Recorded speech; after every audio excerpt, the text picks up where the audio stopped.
पूर्वोत्तर भारत के राज्यों पर ज़्यादा ध्यान देने के लिए ज़रूरत काफ़ी पहले से बताई जाती रही है। पूर्वोत्तर के किसी राज्य में जब हिंसा की आग भड़की हो तो देश का चिंतित होना स्वाभाविक है। ऐसे में पूरे मामले की गहराई से पड़ताल जरूरी हो जाती है। दरअसल मणिपुर के चुचंद्रपुर में सोमवार रात हिंसा भड़कने के बाद कानून व्यवस्था को नियंत्रित करने के लिए अनिश्चितकालीन कर्फ्यू लगा दिया गया।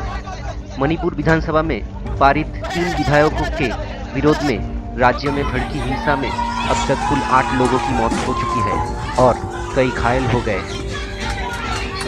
इस हिंसक भीड़ में जनजातीय छात्र संगठन के सदस्य भी शामिल थे, जो मणिपुर सरकार द्वारा पारित 3 महत्वपूर्ण विधेयकों का विरोध कर रहे हैं। हालात बेहद तनावपूर्ण है। पर क्या है ये 3 विधायक? मणिपुर विधानसभा में पारित 3 विधायकों पर प्रदेश में हंगामा बरपा है। तीनों विधायक सोमवार को विधानसभा में सर्वसम्मति से पारित कर दिए गए। ये 3 विधेयक हैं: मणिपुर जन संरक्षण विधेयक 2015, मणिपुर भू राजस्व व भूमि सुधार विधेयक 2015, मणिपुर दुकान व प्रतिष्ठान विधेयक 2015। ये तीनों ही विधेयक मणिपुर में स्थानीय लोगों के संरक्षण के लिहाज पे पारित किए गए हैं। इससे पहले सत्तारूढ़ कांग्रेस ने 25 अगस्त को इनर लाइन परमिट सिस्टम के लिए प्रयुक्त समिति के साथ समझौते पर हस्ताक्षर किए थे, ताकि इन 3 कानूनों से राज्य के मूल निवासियों के हितों की सुरक्षा सुनिश्चित की जा सके। JCILPS पिछले करीब 3 साल से अपनी मांगे मनवाने के लिए प्रदर्शन कर रहा है। इस संगठन के कहना है कि मणिपुर में बाहरी लोगों की तादाद लगातार बढ़ रही है। संगठन का कहना है कि बाहरी लोग मूल निवासियों की जमीन और नौकरी ले रहे हैं। मणिपुर के जनजातीय समूह राज्य विधानसभा में पारित 3 विधेयकों का विरोध कर रहे हैं। उनका कहना है कि इन विधेयकों से मणिपुर एडमिनिस्ट्रेशन रेगुलेशन अधिनियम 1947 के कुछ महत्वपूर्ण बिंदुओं का हनन होता है, जो मणिपुर के पहाड़ी क्षेत्रों में बसने वाले जनजातीय लोगों के हितों की रक्षा के लिए बनाया गया था।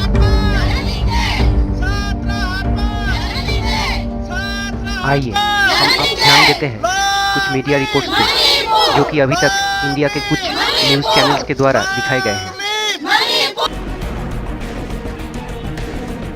Over the past 3 months, Imphal has witnessed widespread protest over the demand of inner line permit system in Manipur.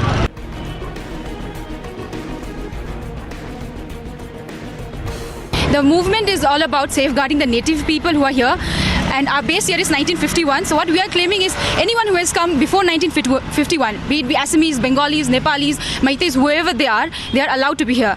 But after that, allowed in the sense permanent residency. But after that, people who came into Manipur, we are demanding that there should be a permit. They shouldn't be given permanent residency where they can buy lands and when they can, live here permanently, because there has been a lot of demographic changes. We want a law which will be permissible under the provisions of Indian Constitution. If the present provisions of Indian Constitution does not allow this, we would request the government of India to see that the Constitution is amended adequately, proper. Coming from the state of Manipur. Sadly, Manipur doesn't make it to the prime time news as often as it should. But today's shocking visuals that have come in from the state have really forced news channels, hopefully, to once again turn the gaze on Manipur. We are hearing that 8 people have now been killed, dozen others have been injured in what is sectarian violence that is now spreading across the state. Widespread arson witnessed in Churachundpur district, with the houses of a state minister, an MP and 5 MLAs being set on fire. We're also told of instances of hate crime where we're being told that property as well as establishments belonging to outsiders are being targeted. This during a 12-hour Bandh that has been called by tribal student organizations in protest against 3 bills passed by the Manipur Assembly over allowing outsiders, as they are being called, in protected areas. The targeted attacks have already now resulted in an exodus by migrant workers. It's the inner line permit issue. Situation is very tense, and so far in Manipur 8 people have died and many people have injured. We are monitoring the situation in Manipur. We have discussion with the officials of the Manipur state and the Chief Minister of Manipur, and we have got some requests for additional forces which we are ready to send. In the meantime, since the situation is very tense and very difficult, so the curfew has been imposed all around the troubled areas, and if necessary we will take more steps, but we would like to request the Manipur state government to handle the situation carefully so that we can avoid the casualties, and we are all ready to help the Manipur state government to prevail peace and tranquility in the area.